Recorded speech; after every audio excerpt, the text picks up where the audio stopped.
Grabe. Sobrang sarap sa pakiramdam na na-publish ko na yung unang podcast ko.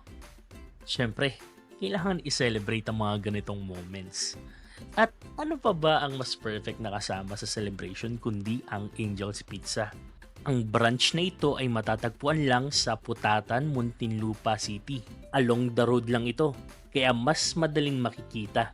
Kung naguguluhan kayo kung anong gusto nyong kainin, welcome na welcome kayong magtanong sa mga staff nila. Number 1, ang babait. Number 2, approachable pa. So hindi kayo mahihirapang pumili kung anong gusto nyong kainin.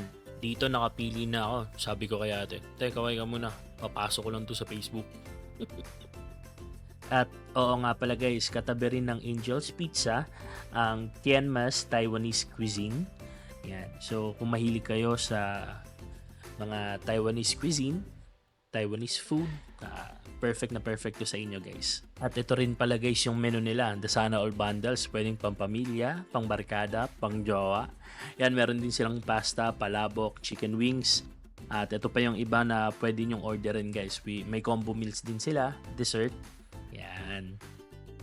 And habang nag-aantay tayo, magpapakyut muna ako rito. Magpapakyut muna pala kami. Hi guys.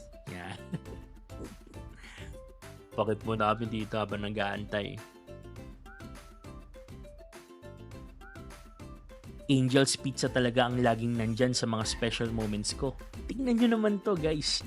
Creamy spinach, isa sa mga pinaka-paborito ko. Ang sarap. Saktong-sakto para sa success ng podcast ko ngayon. Kayo rin dapat, kapag may kailangang i-celebrate, huwag kalimutan ng Angel's Pizza. Kaya sa mga susunod na achievements nyo, kung gusto nyo ng something na siguradong masarap, mag-Angel's Pizza na kayo. Celebrate your wins with Angel's Pizza. Thank you very much, Angel's Pizza. Hanggang sa muli.